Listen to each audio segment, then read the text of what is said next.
अंदोलन जिहड़ा है ये विलक्षण है, क्योंकि जिन्ना समर्थन समाज के हर वर्ग का इस अंदोलन को मिले, घट्टो घट मैं अपने जीवन काल कभी नहीं, कोई भी समाज का वर्ग यह नहीं, चाहे असी भी इतने देख लो भी असी किन्ने वर्गों के लोग इतने किसान अंदोलन को जो है समर्थन देन इकट्ठे होते, चाहे लेखक है, चिंतक है, बुद्धिजीवी है, चाहे दुकानदार है, आड़ती है, चित्रकार है, कलाकार है, अदाकार है, सारे जो अपना समर्थन इस अंदोलन को दे रहे। इसका कोई तो कारण होगा क्यों ये अंदोलन मुख्य है, क्योंकि लोगों को एहसास हो गया कि इतने सिर्फ साड़ी किसानी की होंद दाते नहीं लगी। तो पंजाब जो खेती प्रधान सूबा हैगा, जे साड़ी किसानी ना बचे साडा, तो फिर साडा अपना जीवन ढंग जो साडा विकसित होया वो भी बच नहीं सकता। तो एक जरा एहसास है जिसने हर समाज के हर वर्ग को जरा है वो प्रेरित किया, उत्साहित किया कि वो आके समर्थन कर, और इस करके चलो अगो पता नहीं की होएगा, पर हुण तक भी ये संघर्ष के प्राप्तियां बड़िया वड्डियां। सब तो वड्डी मैं कहना प्राप्ति है कि साडी भाईचारक साझ जिहड़ी है वो बनाई। दूसरी चीज है कि असी जिहड़ा पंजाब जिहड़ा कंज्यूमरिज्म गरस गया सी ते साडा जज्बा और उत्साह जिहड़ा वो मठा पै गया सी, लगभग खत्म हो चुका सी। इसने सानू यह जिहा हलूना दिता कि लोगों का जिहड़ा जज्बा और लोगों का जिहड़ा उत्साह ये पुनर्जागृत हो गया, बहाल हो गया। एक होर चीज कि जदों का पंजाब का है साम्राज्यिक खपतकारी सभ्याचार का विक्टिम बन गया, शिकार हो गया, तो साडे जिहड़े असीं गवाच गए जिन्हों एलिनेशन कहते हैं, सानू अपने जीवन के अर्थ और जिहड़ा है जीवन का मंतव्य जिहड़ा है वो भी भुल चुका है। तो सानू इन्हां किसानां का शुक्रिया करना चाहिए, धन्यवाद करना चाहिए कि इन्होंने सानू जीवन के असली अर्थ और जीवन का जिहड़ा डूंगा मंतव्य है वो सानू जिहड़ा दोबारा जिहड़ा समझाया। हुण एक गल हो रहा है कि आप अक्सर समझते हैं कि ये जिहड़ी किसानां दा संघर्ष जिहड़ा हैगा मौजूदा सरकार के खिलाफ ये बहुत लोगों का प्रभाव है, पर यह भी पूरी सच्चाई नहीं। सच्चाई तो यह है कि किसान जिहड़े ने विश्व सरमाएदारी और उसदियां साम्राज्यिक नीतियां जिहड़ियां ਉਹਦਾ ਟਾਕਰਾ कर रहे हैं। ये नीतियां मोदी सरकार ਦੀਆਂ नहीं हैं, ये नीतियां ਜਿਹੜੀਆਂ है इंटरनेशनल मॉनेटरी फंड ਦੀਆਂ ने, ये वर्ल्ड बैंक ਦੀਆਂ ने, ये वर्ल्ड ट्रेड ऑर्गेनाइजेशन। तो एडा वड्डा संघर्ष है कि असी सारी विश्व सरमाएदारी ਨੂੰ चुनौती दे रहे, क्योंकि जब पिछलियां 2 सदियां के सरमाएदारी का विकास यूरोप च होया तो सरमाएदारी का खासा है कि उसने किसानी को खत्म कर दिया। तो ये नवी गल नहीं हो रही। जाहिर है कि अज विश्व सरमाएदारी अपने शिखर पे पहुंचे, ग्लोबलाइजेशन सारा विश्व में उन्होंने अपनी मंडी बना लिया। तो अज जिहड़ा उन्हों का जिहड़ा हमला भी साडे ते बहुत बड़ा है, जो सारे दी सारे दुनिया चो जी किसानी को जिहड़ा है वो खत्म करके जिहड़ी रवायती किसानी है और कारपोरेट जिहड़ा है खेती का मॉडल जिहड़ा है वो लागू करना चाहते। तो इस करके एक संघर्ष जिहड़ा बड़ा लंबा चलेगा वो, क्योंकि इहदा जिहड़ा दायरा बहुत असीम ही कहा जा सके, इन्ना विशाल। एक जिहड़ा आपां चलो किसानी की भी गल करते हैं तो 2 चीज़ां ने, एक तो है ने फौरी मसले किसान, एक है लंबे समय के निशाने। हुण फौरी मसले जिहड़े ने वो है कि किसानां दी जिहड़ी होंद है उसनूं बचाया जाए, ये फौरी मसला। तो जाहिर है कि ਉਹਦੇ ਵਿੱਚ ਆਪਾਂ ਸਮਝਦੇ ਹਾਂ कि ਜਿਹੜੇ ये 3 खेती कानून बने ने इन्हों आपां लागू नहीं होंगे। दूसरी चीज़ कि एक किसानों लिए बहुत जरूरी है जी MSP या घट्टो घट्ट समर्थन मुल जो वो बारे आप एक कानून बनवाना, उन्होंने कानूनी गारंटी के तौर पर यह नहीं है कि कोई कह दे हाँ जी वो कई जा रहे है नहीं, लिखत के बकायदा कानून बना के साढ़े सामने ये तो है फौरी। लेकिन जे आप समझांगे कि सारे मसले हल हो जाएंगे तो ये साड़ी बहुत बड़ी गलती है, क्योंकि आखिर उठा क्यों है मसला? तो मसला जो उठा वो है कि जो पंजाब के संदर्भ कि जदों तो पंजाब हरे इनकलाब तो बाद जदों पंजाब ने जो साम्राज्य विकास का नमूना अपना लिया, जदों पंजाब की अमीर किसानी जी है अमरीकी साम्राज्य के नाल गठजोड़ करके एक सरमाएदारी जमात दे बदल गई और उसने पंजाब के जीवन के हर पक्ष से सिर्फ राजनीतिक नहीं, सिर्फ आर्थिक नहीं, सिर्फ धार्मिक नहीं, अकादमिक नहीं, विद्यक नहीं, हर खेतर पर अपना मुकम्मल कब्जा कर लिया। ये है मूल कार्य। और उस तो वड्डा जी गल है कि ये जी सरमाएदारी पंजाब विकसित हुई अमीर किसानी तो एक कुदरती तौर पर विकसित नहीं हुई, ये ठोसी गई सी। और जी चीज़ ठोसी जाती है वो जी नैचुरली इवॉल्व जी कुदरती तौर पर विकसित उसका कभी मुकाबला नहीं कर सकती। मैं बड़ी दुनिया के मैं जाने का मौका मिले जिन्नी घटिया पद्धर की पंजाब की सरमाएदारी है जी हरे इनकलाब तो बाद विकसित हुई है, घट्टो घट्ट मैं यही जी घटिया पद्धर की सरमाएदारी दुनिया के कितने होर हिस्से च नहीं देखी। एक ना इसनों सदाचार है, सरमाएदारी का भी कोई सदाचार का सलीका होता और इन्होंने बिल्कुल उस तो वांझे और तक्कड़ और अखर और इन्होंने की किया पंजाब से वो पंजाब जिसने दुनिया को ज्ञान दिता जी जिथों संसार की पहली पुस्तक ऋग्वेद की रचना इत्थे हुई, संसार के ज्ञान का शिखर श्री गुरु ग्रंथ साहब जी है रचना भी इस धरती पर हुई है। तो वो जिसकी इन्नी वड्डी ज्ञान की प्राप्ति है उसनों इन्हें उजड़ बना दिया, क्योंकि आप ही उजड़ से इन्होंने पंजाब के उजड़वाद जड़ा तो ये जी साडियां जड़ां ने जिन्नियां भी पंजाब दे विच जिहड़ियां समस्यावां ने उत्थों शुरू हुई कि जदों ये हरा इनकलाब के विच साम्राज्य मॉडल जो साडे ते ठोसिया। तो मैं तो मोटे तौर पर कहना हूँ भी हरे इनकलाब ने 50% पंजाब को बर्बाद कर दिया। जो बाकी का बचा 50% है उसनों साम्राज्य प्रवास बर्बाद कर दिया। तुसीं कहोगे एक ही चीज साम्राज्य प्रवास क्यों? ये भी चीज असीं समझ नहीं सके कि प्रवास जिहड़ा है उहदे विच एक क्वालिटेटिव चेंज सिफती या गुणात्मक जिहड़ी तब्दीली आई हरे इनकलाब जिहड़ा पहला पंजाब चों प्रवास होया वो कुदरती प्रवास, क्योंकि दुआबा खेतर वसों संघनी सी, जमीनां दी मलकीयत बहुत घट गई, खेती दे नाल परिवार अपना गुजारा नहीं चला सके, लोगों को मजबूर होकर बाहर जाना, एक प्रवास की पहली फेस है। और लेकिन वो लोग जिहड़े गए वो कभी पंजाब नालों टुटे नहीं, अपने परिवारों नालों नहीं टुटे, अपने समाज नालों नहीं टुटे। उन्होंने पैसा बाहर कमाया कि पैसा इत्थे लिया, ਉਹਦੇ ਨਾਲ अपने इलाके स्कूल बनाए, हस्पताल बनाए, कॉलेज बनाए, गुरुद्वारों के सारे गुरुद्वारों नाल लोगों के रिहायश के कमरे बनवाते, हर तरह नाल उन्होंने पंजाब दे विच पॉजिटिव कंट्रीब्यूशन।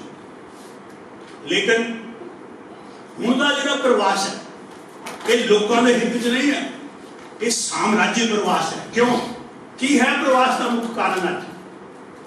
प्रवास का मुख्य कारण है कि सरमाएदारी देशों फर्टिलिटी रेट जो बच्चे पैदा करने की जी दर है वो इन्नी ज़्यादा घट गई है कि बच्चे नहीं पैदा हो रहे। कम शक्ति कितों आई? सब तो ज़्यादा अज प्रवास जो पंजाब के नौजवानों का कनेडा चल लगभग 70% नौजवान जो कनेडा। हूँ कनेडा की फर्टिलिटी रेट की 1.5 कि एक औरत किन्ने औसत बच्चे जम्मे के जी वसों है जी वो स्टेबल रहे। तो 2.1 चाहिए, क्योंकि दो तुझे को कि हर औरत के औसत 2 बच्चे जम्मे तो पॉपुलेशन स्टेबल हो जाएगी, नहीं, कोई ना कोई एक्सीडेंट मर जाएगा, कोई होर कोई कारण ना मर जाएगा। तो पॉपुलेशन नू स्टेबल रखने लिए, स्थिर रखने लिए घट्टो घट 2.1 हर औरत जड़े बच्चे पैदा करे ता। लेकिन हर किसी सरमाएदारी देश के जरा है एक 2 घट, और कनेडा 1.5। तो तुम अंदाजा ला लो जो कनेडा 3 करोड़ वसों वाला जिते 2.1 चाहिए सी, 1.5 है, किन्ने हर साल बंदियां की लोड़। लेकिन देखो लोड़ उन्होंने है, लेकिन साढ़े इतने 12,000 आईलैंड सेंटर ये दसिया जा रहा है कि पंजाब की लोड़ है, साढ़े नौजवानों की। दूसरी चीज कि वसों जी है सारे जिन्हें पश्चिमी सरमाएदार है उन्होंने औसत उम्र है जी एज जी है वो बुढ़ी हो रही है, वसों बुढ़ी हो रही। नौजवान एक संतुलन चाहिए वसों, क्योंकि वो दो जेडे ने जिन्हें सरमाएदार देश ने अपने बजुर्गों को पेंशन देंगे ने और सहूलतां देंगे ने, वो खर्चा सरकार को करना पैंदा। सरकार को पैसा कितों आना, वो नौजवान जेडे ने वो पैसा पैदा कर दे, फिर जेडे बजुर्गों को वो पैसा दिता। इस जेड़ा औसत हैगी एक बजुर्ग को सरमाएदारी देशों के उसका खर्चा सरकार चुकन लई 3 नौजवान काम वाले चाहिए, लेकिन उत्थे तो एक भी नहीं हिस्सा आ रहा। तो फिर की होएगा, कितों लियाने पैणगे? साडे नौजवानों को जो होरां जो लियाना पेगा, तो उन्होंने जो बजुर्गों को उन्होंने जो गौरमेंट जो सहूलतां दे रही है।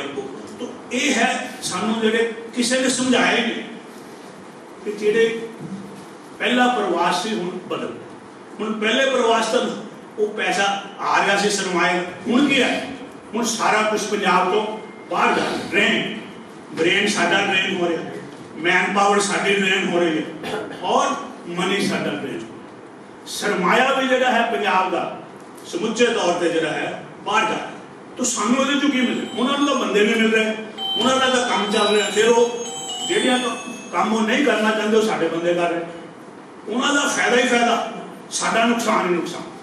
पंजाब को दसो की फायदा हो, पंजाब ये किस तरह जो है प्रवास जो है वो साडा जो नुकसान। पहली बात तो साडी जी सोशल स्टेबिलिटी समाजिक स्थिरता उस उन्होंने वो चूड़ा खिला। पंजाबी वसों बाहर, दूसरी गैर पंजाबी वसों अंदर, तो ठीक कोई माड़ी गल नहीं, पंजाब होंदा है, कोई नवी गल नहीं। कई कबीले आए कई गए, लेकिन गल की है कि जी तब्दीली होंगी है वो एक रफ्तार के नाल हो सकती है। तब्दीली जे उस रफ्तार तो तुसी ज़्यादा तेज तब्दीली करने की कोशिश करोगे तो उस तरह ही होंदा है जिद्दां साडियां रेलवे लाइन है जी इत्थों ये सैक्शन से लंघदी है, ये 80-90 तो किलोमीटर तो ज़्यादा तेज गड्डी नहीं चल सकती। जे ये 120-130 चलावांगे तो क्रैश होएगा। तो यही है जो समाजिक तब्दीली जी है वसों का बदल डेमोग्राफिक चेंज इस तेजी नाल आती है कि समाज सह नहीं सकता, तो वह जो नतीजे बड़े माड़े। दूसरी चीज जी है कि परिवार साडा टुट रहा, परिवारिक बिखेर हो गया। जो रवायती रिश्ते से जो प्रवास हो जाता है वो रवायती रिश्ते कायम नहीं रहते। तो हूँ एक होर वड्डी चीज बुढ़ापा जो है हूँ नौजवान तो अज पंजाब है वो तो सारे के सुपने जोड़े ने उत्थे पहुंचे, पर मुसीबत है कि जो बजुर्ग वो की कर जिन्होंने सारी उम्र इतने गुजारी है हूँ उन्होंने जाके तुम उत्थे लै जाओ दूजे समाज के कहो भी हूँ तुम, तो उन्होंने बहुत सारिया जड़ियाँ ने कठिनाइयाँ आंदियां ने दूजे समाज के जाके एडजस्ट होंगे। वो जो है मौसम का फर्क है कि पंजाब का मनो ना मनो कि धरती पे सब तो वधिया जे मौसम के तौर पर कुदरत के तौर पर जो कोई अमीर देश है तो भारत। कुदरत की अमीरी कितों साबित होती है? कुदरत की अमीरी बायोडाइवर्सिटी तो साबित होती है। किन्नी किस्म के जोड़े है वनस्पति भारत के हुण एक शास्त्रां च जिक्र है, महेश गौतम ने ध्यान होंगे कि गंधमर्दन एक उड़ीसा पहाड़ है, 8500 ਉਹਦੇ ਵੱਖ-ਵੱਖ ਜਿਹੜੇ ਨੇ ਕਿਸਮਾਂ ਦੀ ਬਨਸਪਤੀ ਹੈ। ਸਾਡਾ ਅੰਦਾਜ਼ਾ ਕਿ ਹਿਮਾਲਾ ਦੇ 85,000 ਕਿਸਮ ਦੀਆਂ ਬਨਸਪਤੀ ਹਿਮਾਲਾ ਪਹਾੜ ਚ। ਹੁਣ ਮੈਂ ਉੱਥੇ ਰਿਹਾ ਤੁਹਾਨੂੰ ਕਿ ਸਾਰਿਆਂ ਤੋਂ ਅਮਰੀਕਾ ਦੀ ਗ੍ਰੀਨ ਸਟੇਟ ਜਿੱਥੇ ਸਭ ਤੋਂ ਜ਼ਿਆਦਾ ਦਰਖਤ ਹੈ ਉਹਦੇ ਚ ਅਸੀਂ ਰਹਿੰਦੇ ਸੀ, ਸਿਆਟਲ ਦੇ ਨਾਲ, ਵਾਸ਼ਿੰਗਟਨ ਸਟੇਟ। ਲੇਕਿਨ 90% तो ज्यादा दरख्त जड़े सिर्फ 3 किस्म के दरख्त उगते हैं, पाइन, स्प्रूस ते सीडर। 85,000 ला लो तो 3 ये है। कुदरत ने इस धरती को अमीर बनाया कि साडा जलवायु बहुत बदलिया। हुण उत्थे असीं कनेडा चले जाने तो दूजे ठंडे मुल्क उत्थे जलवायु जरा बड़ा फर्क है। बहुत सारे कनेडा के ऐसे हिस्से ने जिथे ठंड बहुत होंगी है और जिथे जरा वो सूरज 6-6 महीने कई महीने निकलता नहीं। तो ये भी एक जी है बजुर्गों लिए बड़ा मुश्किल है। दूसरी चीज़ कि बजुर्गों को कई बार अंग्रेजी नहीं आती, कई बार जो अंग्रेजी आती है तो उतों का एक्सेंट नहीं समझ आता। जो एक्सेंट भी आता है, बोली भी आती है, तो उतों का मैनरिज्म जो है, शिष्टाचार वो नहीं समझ आता। तो बजुर्ग जोड़े ने वो आउट ऑफ प्लेस जो फील करता। तो एक जोड़ा है ये एक बंदे ने अपने तौर पर किया सीगा कि बजुर्ग किवें जेडे कनेडा दे विच हुणे उन्होंने आप स्टडी की। उन्हें हर एक जो 50 साल तो पूछा कि तुम कितना महसूस कर रहे हो, वो कहना जी असं तो इतने इदा लगता है जेल कट। तो एक होर बहुत बड़े कनेडा के जोड़े बहुत ही अमीर, बहुत सक्सैसफुल और बहुत जाने पहचाने प्रवासी से वो बैठे से, उन्होंने मैं गल सुनाई पब्लिक जिदा इतने सीगा, वो उठ के खड़ गए। कहते जी मैं क्या शायद टोकन के भी तुम कनेडा की मतलब बदखोही कर रहे हो। कहते नहीं 70% नहीं है डॉक्टर साहब, 90% तो ज़्यादा बजुर्ग महसूस करते हैं। तो ये जी चीज़ है आपको मतलब ये भी एक देखना पड़ेगा।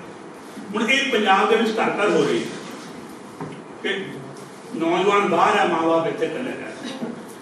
हुण असीं मेरे वाइफ के पिछले ऐतवार की गल, असीं अमृतसर बहुत वधिया इलाके तुर रहे थे, असीं गल्लां कर रहे थे, पिछे बहुत ही लगता से प्रभावशाली बजुर्ग जोड़े साडे पिछे तुरे, लगता है कि बहुत पढ़े लिखे, बहुत बड़ी नौकरी तो रिटायर। तो मैनू कहते जी एक दिन गल है, मैं तुहाडे गल्लां सुन रहा सीगा, चलो उन्होंने गलत फहमी हो गई जी, तुसीं बड़े समझदार बंदे लगते हो, तुहाडी जानकारी काफ़ी है, मैं एक सवाल पूछना, पूछो। कहता जी मेरे दोवें बच्चे बाहर, वो हुण सानू कहते कि तुसीं भी आ जाओ इधर, छड्ड आओ पंजाब पक्के तौर पर इत्थे। कहते भी हुण असीं दुविधा च, कहते सानू तुसीं हैल्प कर, तुसीं दस दो भी सानू पंजाब छड्ड के उत्थे जाना चाहिए कि नहीं। तो मैं उन्होंने कहा कि मेरा जो तजुर्बा है वो तो यही कहता है कि पहला प्रभाव जोड़ा है वो होर होंदा है, जो बजुर्गों को उत्थे रहना पैंदा वो होर होंदा। एक इत्थों कॉलेज के प्रिंसीपल रिटायर हो गए, कैनेडा गए, उन्हें लेख लिखता कहते जे धरती के स्वर्ग है तो कनेडा च। एक बजुर्ग ने उन्होंने फोन किया, कहता बीबी तेन कनेडा आया किन्ने देर होई? कहते जी 2 महीने। वो कहता 2 साल इत्थे रहने तो बाद जे फिर यही लेख फिर तुसीं लिख दोगे फिर मैं तुहाडे ते यकीन करूँ। तो मैं उन्होंने कहा कि मेरा जो तजर्बा लंबे समय का वो ये दसदा कि बजुर्ग जोड़े ने उत्थे खुश नहीं है, पक्के रह। तो मैं कहा तुसीं जाओ जरूर, घूम फिर आओ, अपने बच्चों को मिलो, पर पंजाब दे विच अपना ठिकाना ना छड्डो।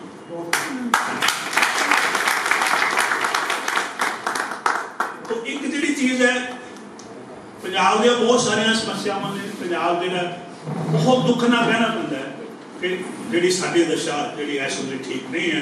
कि असी ज्ञान का मैं तुहानूं दस्सिया कि ज्ञान नूं असी दुनिया नूं ज्ञान देने वाले अज असी कुछ अड बन चुके हैं। दूसरी चीज़ कि आर्थिक तौर पर पंजाब जो हज़ारां सालों तो बाकी भारत नालों खुशहाल से, लेकिन तुसीं शायद नोट किया है कि हुणे हुणे भारत के पर कैपिटा इनकम के जिहड़े अंकड़े आए हैं उहदे विच पंजाब पहली बारी भारत के औसत नालों पिछे। तो ये ਜਾਂ समाजिक भी अस्थिरता की भी गल की, परिवारिक रिश्तों का तिरकना भी गल की, ये सारिया चीज़ां कोई मैं नवीं नहीं दस तुम रोज़ हंडा रहे हो देख लो। तो ये कहना कोई अर्थकथनी नहीं कि समुचे तौर पर पंजाब जो सर्वपक्षी निगार की दिशा जा रहा है। तो वह कारण आप लभ लिया कि जो है साम्राज्य जो विकास का नमूना। लेकिन एक गल इत्थे होर जी करनी कि ये असीं कहने जी राजनीतिक लोगों का कसूर ठीक है, उन्होंने भी कसूर है, वो कहते व्यापारियों का कसूर है, अमीरों का कसूर है हो। लेकिन आप इतने बैठे चलो आप सारे एक चीज साझी है इतने आके बैठे भी आप चलो किसी ना किसी रूप च आप बुद्धिजीवी कहाए ला सकते। हुण मैं कहना कि सारे कसूर साडा तुसीं कहोगे एक हद हो गई, साडू तो कोई तो कुछ नहीं, असीं कि राजनीतिक बंदे दूजे तीजे अमीर बंदे वो कंट्रोल कर रहे, सानू कौन कुछ नहीं। राजनीतिक बंदे कोई पंजाब बाकियों नालों ज्यादा करप्ट नहीं है, सारे था ठीक है। थोड़ा जा मैं जिवें कहा भी सेंटर 12,000 तो वध ग्रुप इन्हां दा ग्रुप दूजे बंदे नूं असीं नेड़े नहीं लगण दिंदे, you scratch my back I scratch my. तो उहदे नाल की हुंदा कि असीं चंगे और माड़े दी जिहड़ी परख करन दे विच अपना और बगाना जिहड़ा समझ जाने कि बंदा अपने ग्रुप दा इहदी गलत गल भी प्रमोट करनी है, जिहड़ा बंदा दूजे ग्रुप दा ठीक भी गल नाल लग के चली।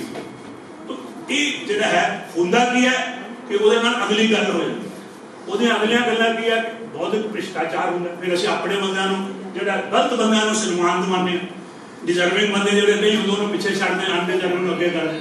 और दूसरी जी चीज़ है कि असीं जिहड़ा है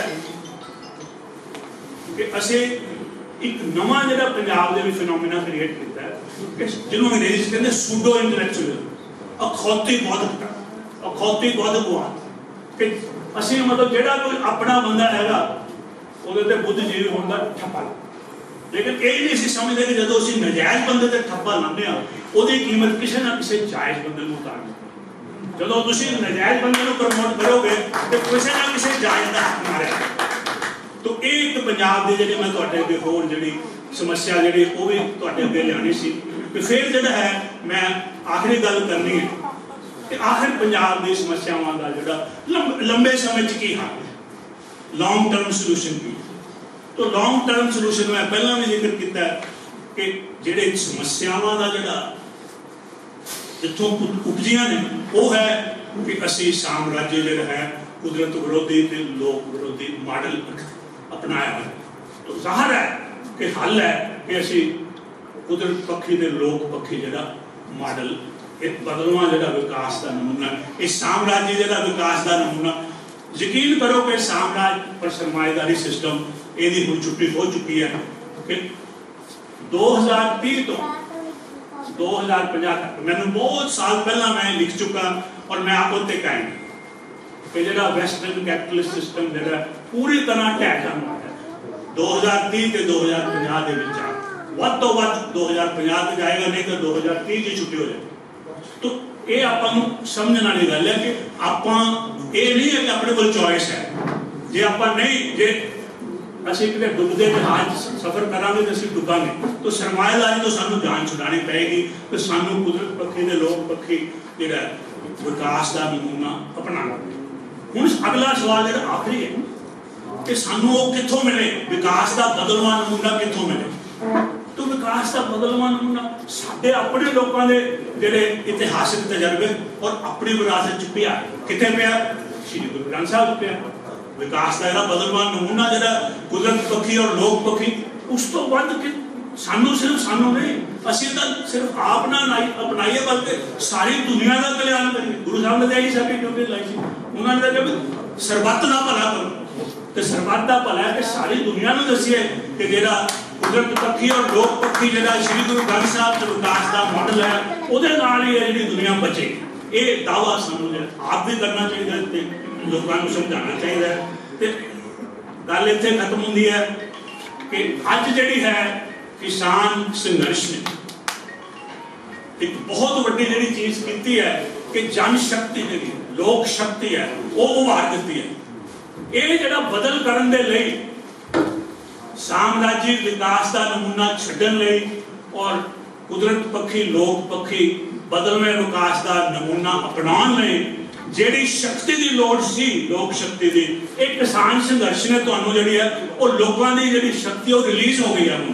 ਉਹ ਇਹ ਸ਼ਕਤੀ ਨੂੰ ਵਰਤ ਕੇ ਅਸੀਂ ਪੰਜਾਬ ਨੂੰ ਇੱਕ ਨਵੀਂ ਦਿਸ਼ਾ ਦੇ ਸਕਦੇ। ਔਰ ਇਹ ਮੇਰੀ ਬੇਨਤੀ ਵੀ ਹੈ ਤੁਹਾਨੂੰ ਕਿ ਇਸ ਗੱਲ ਤੇ ਗੌਰ ਕਰੋ ਔਰ ਕਿਸਾਨਾਂ ਦਾ ਫੌਰੀ ਮੰਗਾਂ ਦਾ ਵੀ ਸਮਰਥਨ ਕਰੋ, ਲੇਕਿਨ ਆਪਾਂ ਸਾਰਿਆਂ ਨੇ ਮਿਲ ਕੇ ਜਿਹੜਾ ਹੈ ਇਹ ਜਨ ਸ਼ਕਤੀ ਜਿਹੜੀ ਹੁਣ ਜਿਹੜੀ ਸਾਡੇ ਕੋਲ ਆ ਗਈ ਹੈ ਸ਼ਕਤੀ, ਸਭ ਤੋਂ ਵੱਡੀ ਜਿਹੜੀ ਸ਼ਕਤੀ ਦੁਨੀਆ 'ਚ ਲੋਕ ਸ਼ਕਤੀ ਆ ਉਹ ਹੁਣ ਸਾਡੇ ਕੋਲ ਹੈ। ਇਹਦੇ ਨਾਲ ਅਸੀਂ ਪੰਜਾਬ ਨੂੰ ਬਦਲ ਸਕਦੇ ਹਾਂ, ਰਾਤ ਤੋਂ ਉਭਾਰ ਜਾ ਸਕਦੇ ਹਾਂ। ਬਹੁਤ ਬਹੁਤ ਧੰਨਵਾਦ।